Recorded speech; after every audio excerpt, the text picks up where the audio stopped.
dedicated, strong, headstrong, most importantly, and don't compromise. Don't compromise. I'm going to run out of space. Come on. Okay. Have we come close to anyone like that? Recently, I think so. look, a leader, a Muslim leader, I don't think he's perfect. has to be someone who takes pride in his identity, He does. in his civilization. He does. Yes, he does. I believe he does. Okay, Yeah. but the discussion here is not about Imran Khan. The discussion is about Muslims from Morocco to Bangladesh. Yeah. Why are we in a crisis? Is the question. No. Because of us. Leaders are few individuals. What are the Muslim masses doing is the question. Okay, why are we not able to produce leaders? Okay, if you look at the Afro-Americans and the struggle, okay, in the US history, they were brought in as slaves, they were brutalized, and the US Constitution stated clearly that all men are born equal. And then this question was raised in the mid-19th century, in the 1860s, that are the Negroes, okay, that's the term they used. I'm using the term historically, right? Are the Negroes or the black Africans or the Afro-Americans, let's say, right? Are they equal to the white man? And then one of the Supreme Court judges in the 1850s, if I'm not mistaken, 1854 it was, he basically issued a judgment that this clause of the Constitution does not apply to the Afro-Americans. They are not equal to, and this was one of the worst judgments in the US history. Okay, so the blacks, they went through a lot of struggle to get where they are today, and it's still not resolved. The matter is still not resolved. There's still racism, there is still discrimination, there is still brutality against them and all that. Likewise, the Muslims can't just give up and start blaming the leaders. The Afro-Americans didn't blame the leaders, rather they worked with the leaders to emancipate themselves from the slavery, from the discrimination, from the racism they were facing. Similarly, we the Muslims, we need to start working with our leaders, those who are willing to work with us, Otherwise, create the leaders.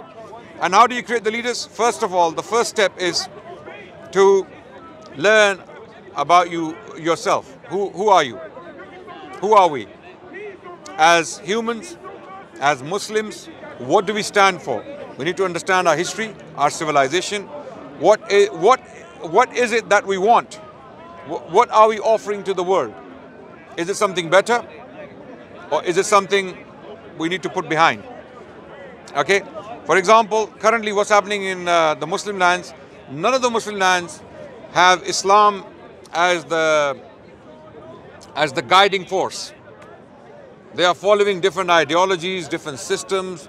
Your leaders are all messed up, confused people.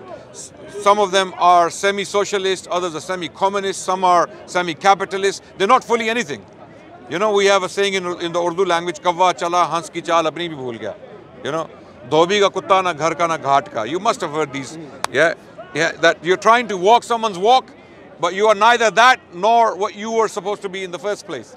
You are lost, you're confused. So what's happening right now is we have lost our history, we have lost any knowledge, any appreciation of our civilization, our philosophers, our thinkers, our great luminaries, and the result is that we are now stuck with these people who themselves are confused. And these people, we are expecting wonders from them. Nawaz Sharif, Zardari, Imran Khan. I'm not putting Imran Khan in the same category. He's not from the same category. Because Imran Khan, the different thing about him is that he talks about the Muslim civilization. He talks about the greater achievements of the Muslim civilization. And he attaches himself with that civilization. He is inclined towards that civilization. That's what I like about him. Okay? We've gone back to what the reason was for creating Pakistan. Yes, exactly, yeah. Yes, it was Islam. It was Islam, full stop. The reason Pakistan as a country was created, but from the very beginning, a huge injustice was done to the sacrifices of over 1 million people. Over 1 million people died bringing this country into being. Not properly recognized, partition. Yeah, partition. What do you and mean exactly injustice? Punjab. the Punjab. You know, Over a million were people killed. gave their lives for it. the injustice was when the country was taken in the name of Islam, Yeah. people migrated from India to Pakistan in massive numbers for Islam. Yeah. And then what happened? The ruling elite, still the same corrupt, very westernized way. I'm not talking about Jinnah. I'm not talking about Liaquat Ali Khan. I'm talking about the establishment around them. Very westernized. You mean civil servants and Civil servants, establishment. all British trained, Okay. colonial remnants of colonialism, same mindset, very inspired by the British colonial rule, okay, the British Raj. So that mental slavery that was left behind by the British rule survives to this day. If you look at your anchors, your intellectuals, your politicians on the Pakistani TV channels, when they're having a debate, what examples are they using to inspire people? America में होता है, बर्तानिया में होता है, बर्तानिया की parliament में ही हो रहा है, right? I mean, let me say this in English. When they have these debates, they're saying Americans are doing this, the British are doing this, as if the Americans and the British are models. They are not our models. Our models are people we look up to from our history. But that's what Imran Khan was doing. Exactly. Like, I got to know so At many least the people rhetoric that was there. history because of him, because he was raising those. At least the rhetoric was there. yeah. I like the People I like the rhetoric.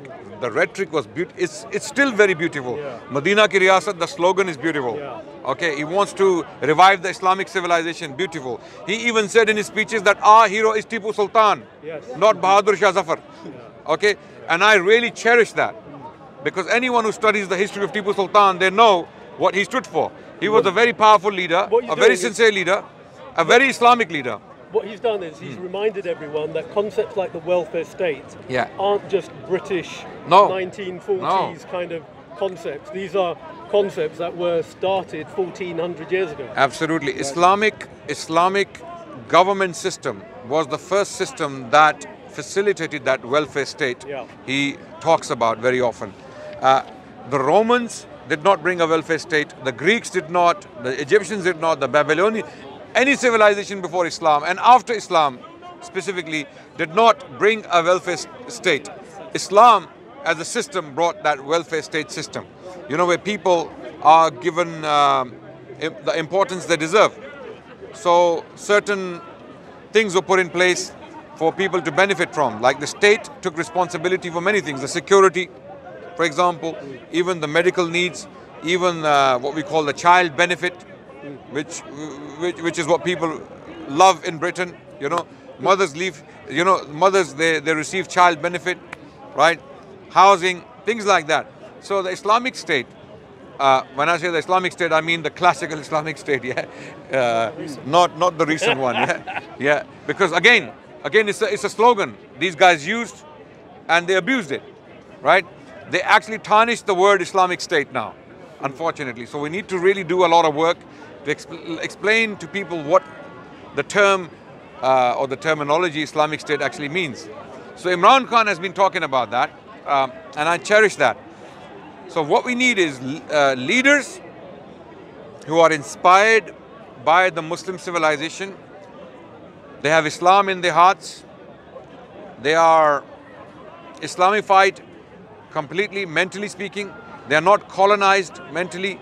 They are not looking up to alien civilizations, alien systems, alien economic systems for that matter, to revive the Muslim civilization.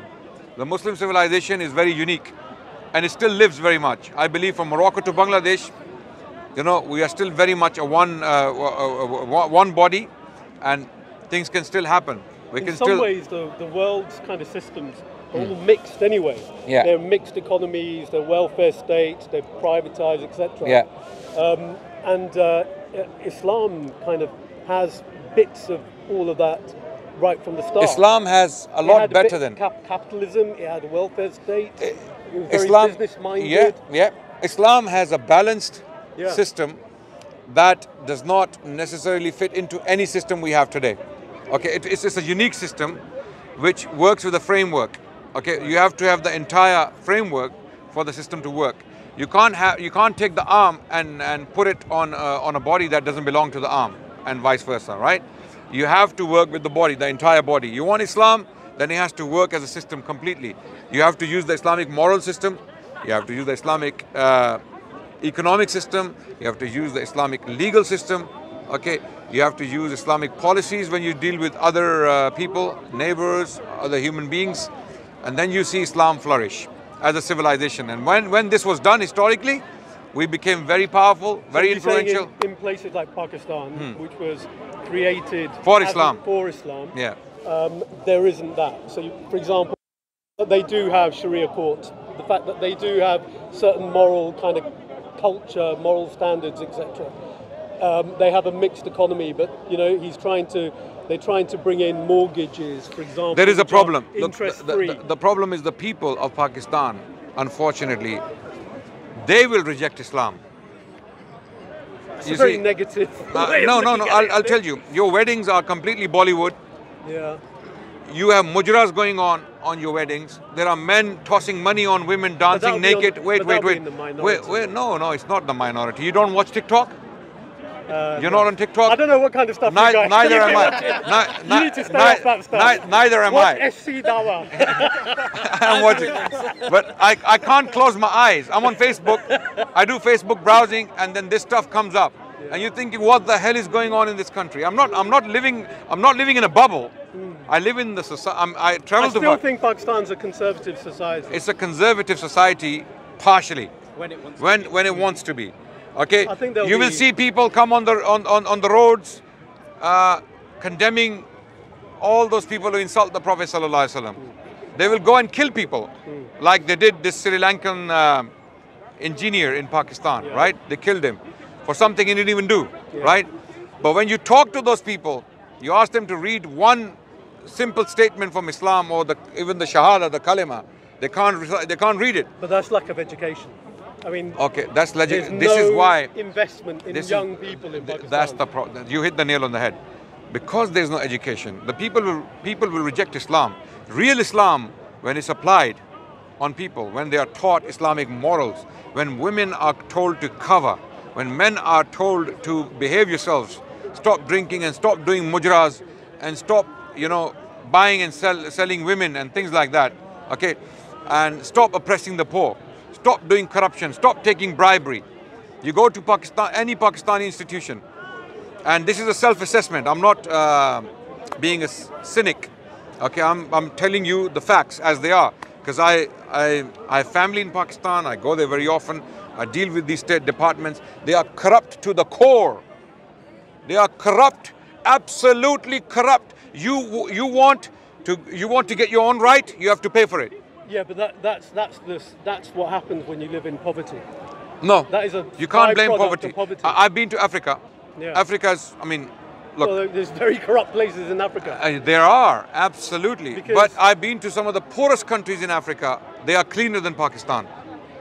So poverty is not an excuse for corruption and moral degradation. Okay, for example, one of the poorest countries in Africa is Malawi. One of the poorest countries in the world. Malawi. You go there, the roads are clean. They're crisp. Okay? The institutions. That's a mindset of the people. But in Pakistan, you've got a lot of madrasas, right? Yeah. A lot of madrasas. They're not majority of young people are going to madrasas in Pakistan. No, the majority of young people are going to government schools. No, not even that. The majority of young people who do educate themselves, actually they're not the majority, they are a minority, right? The minority, the middle class and the upper class of Pakistan, the elite, only they go to colleges and universities. But the majority of people have exposure to Islam, whether it's through madrasas or through mosques. Are you saying that there's moral degradation in a state where majority of people have access to the mosque and are constantly on TV channels seeing Islam, going to madrasas, etc.? Assalamu alaikum, Janab. Ramazan Mubarak, Eid Mubarak in advance. Okay. So is that Islam not working then? No. So Islam is not being taught as it should be, even in the madaris. I believe even the madaris need to be reviewed. They need to be reassessed, and the curriculum doesn't need to change. I make it very clear. People might think that I'm against madaris. I'm not against madaris. I am for a reform of the madaris. A reform based upon Islam. Now people may think, what is he talking about? Madaris are already teaching Islam. They're not. Unfortunately, they're not. Because these madaris, they are creating people who are failing in the society. They cannot become administrators. If you get a madrasa degree from one of the biggest institutions in Pakistan, let's say, if you put one of these Maulanas to run a state department, he won't be able to do it. Yeah, It cannot come. It's too limited. They're too limited to their limited theological curriculum. So previously, Islamic curriculum constituted theology, mathematics, medicine, philosophy, logic, even politics, history. So our scholars in the past, pre-19th century, during the Mughal period, talking of Pakistan and India, they were very astute people. They were very, very shrewd politically speaking. They were fully involved in politics. Okay, they were very influential. They held some very important government positions. They exercised influence. And they changed governments. They were so influential that they changed governments. Today, that's not the case because the madaris are producing the Maulvis. Okay.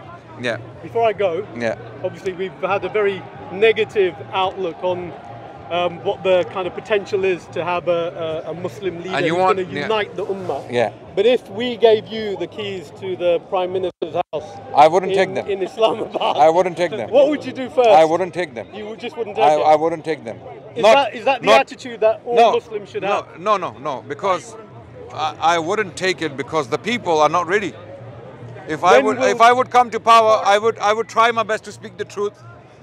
I would call a spade a spade. I would try to get rid of corruption, and before I even start, I will be removed.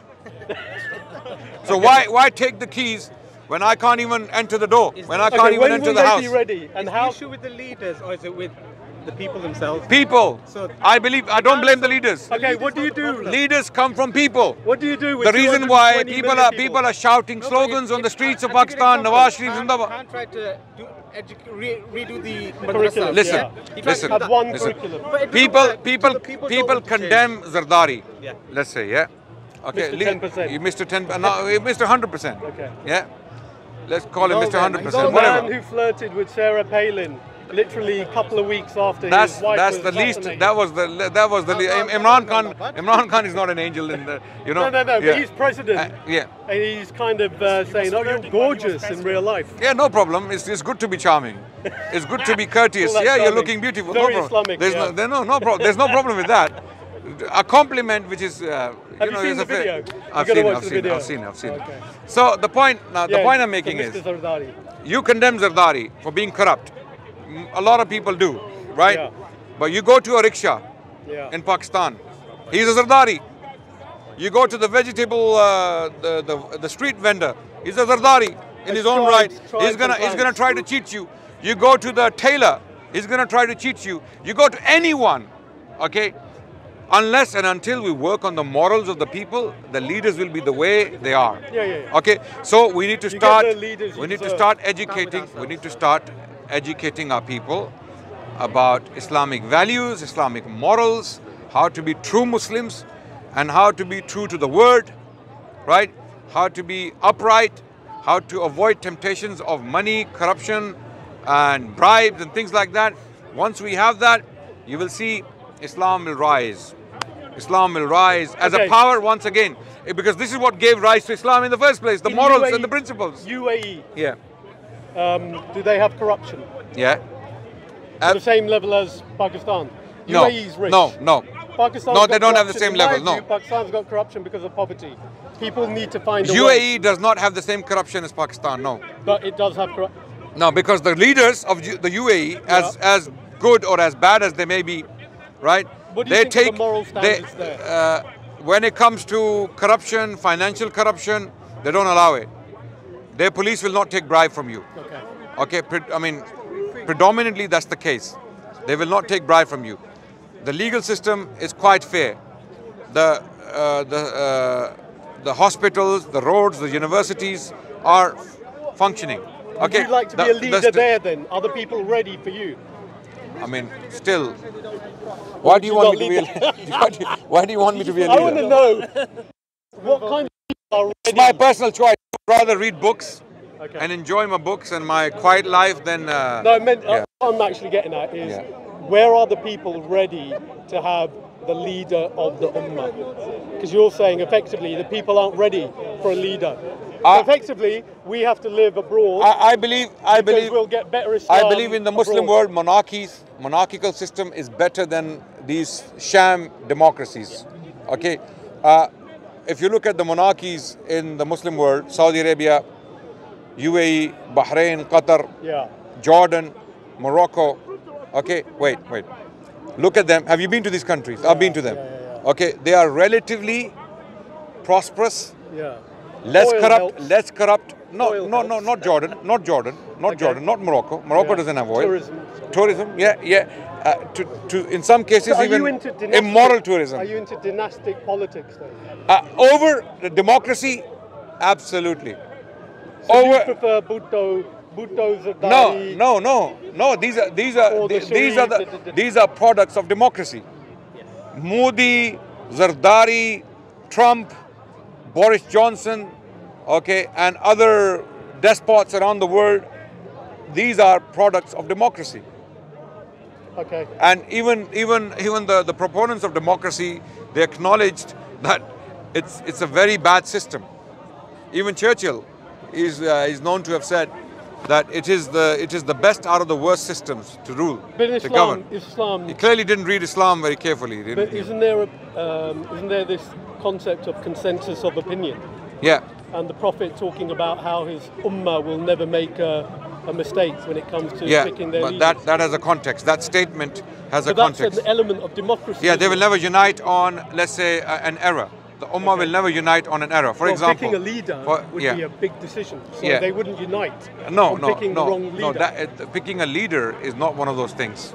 Okay, we're talking about theology, not politics necessarily. Okay, although politics in Islam is intertwined with theology, Islamic politics is driven by theology or theological principles, no doubt. In Islam, politics is God-centered, not human-centered. This is something that even the people of Pakistan haven't realized. Politics in Islam is God-centered, not human-centered. At the moment, it's human-centered.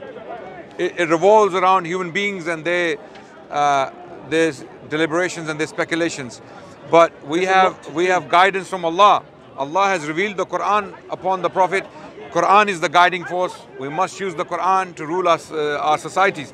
And it was the Quran that gave us the rise in the first place. The Arabs were the most deprived people in the world.